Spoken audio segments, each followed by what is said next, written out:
बिस्मिल्लाहिर्रहमानिर्रहीम अस्सलाम वालेकुम। आज मैं आपके साथ आलू की एक बहुत ही टेस्टी और क्रिस्पी रेसिपी शेयर करने जा रही हूँ।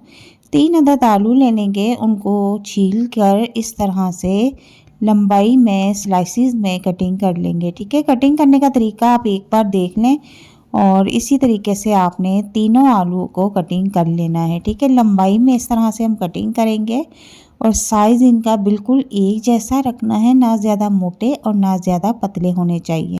और साथ ही मेरी आप लोगों से गुजारिश है कि अगर आप मेरे चैनल पर नए हैं तो काइंडली मेरे चैनल को सब्सक्राइब कर दें, बेल आइकन को प्रेस कर दें ताकि मेरी आने वाली मज़े मज़े की वीडियो आपके पास सबसे पहले पहुंचे। और वीडियो अगर पसंद आए तो इसे लाइक और शेयर भी ज़रूर कीजिएगा। तो जनाब, हमने 3 आलू लिए थे और उनकी कटिंग करके रख ली है। इनका साइज़ आप देख सकते हैं, बिल्कुल इक्वल होना चाहिए। और अब मैं इनको किसी बाउल में निकाल लूँगी और अच्छी तरह से इसको हमने वॉश कर लेना है, क्योंकि इसमें बहुत ज़्यादा मिक़दार में स्टार्च मौजूद होता है। तो इसको कम से कम 2 से 3 पानी आपने वॉश कर लेना है, पानी का एक कतरा भी ना हो। और अब मैं इसमें एक एक करके 2 अंडे ऐड कर दूँगी।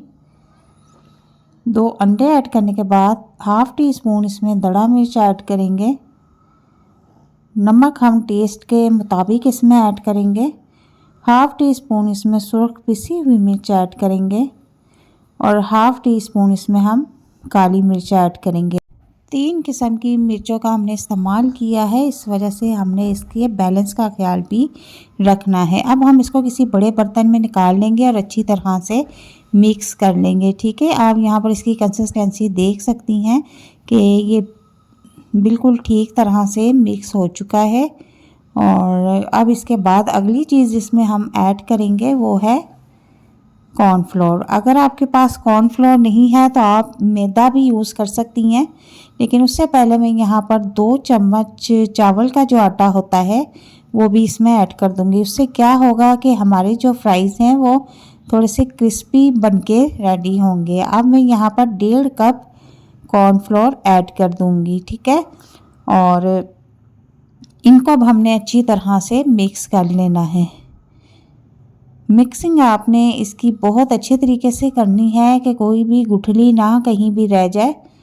और यहाँ पर आप देखें कि ये अच्छी तरह से मिक्स हो चुका है और अब इसको हम फ्राई करना शुरू कर देंगे।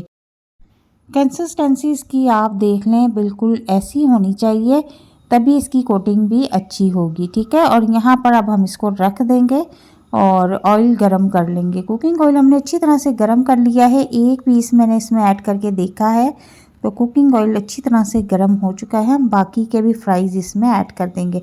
अच्छा, अब इसमें हमने एक एक करके फ्राइज़ ऐड करने हैं, सारे एकदम से ऐड नहीं करने। इससे क्या होगा कि वो सारे चिपक जाएंगे और पकौड़ों की शक्ल में आ जाएंगे। तो हम एक एक करके इसमें फ्राइज़ जो है वो ऐड करेंगे। चूल्हे का फ्लेम मैंने यहाँ पर नॉर्मल कर दिया है। एक बार मैंने कुकिंग ऑयल अच्छी तरह से गरम कर लिया था और गरम करने के बाद अब मैंने फ्लेम जो है वो नॉर्मल कर दिया है। अब आप यहाँ पर देखिए कितना प्यारा खूबसूरत गोल्डन कलर आया है और हमारे जो फ्राइज़ हैं वो बनकर तैयार हैं। यकीन करें ये इतने टेस्टी और क्रिस्पी बनके तैयार हुए थे कि आप जब खुद बनाएंगे ना तो आपको वाकई बहुत मज़ा आएगा खाने में।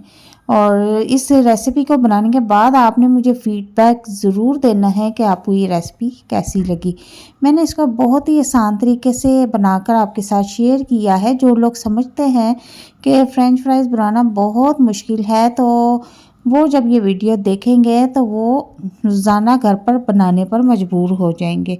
बाज़ार से महंगे और गंदे ऑयल में फ़्रेंच फ्राइज़ लाना छोड़ें और घर में साफ़ सुथरे तरीके से फ़्रेंच फ्राइज़ बना के फैमिली के साथ, बच्चों के साथ एंजॉय करें। उम्मीद करती हूँ कि आपको मेरी आज की वीडियो बहुत पसंद आएगी। तो मिलते हैं नेक्स्ट वीडियो में एक नई और मज़ेदार यमी यमी रेसिपी के साथ। तब तक के लिए इजाज़त चाहती हूँ। अल्लाह हाफ़िज़।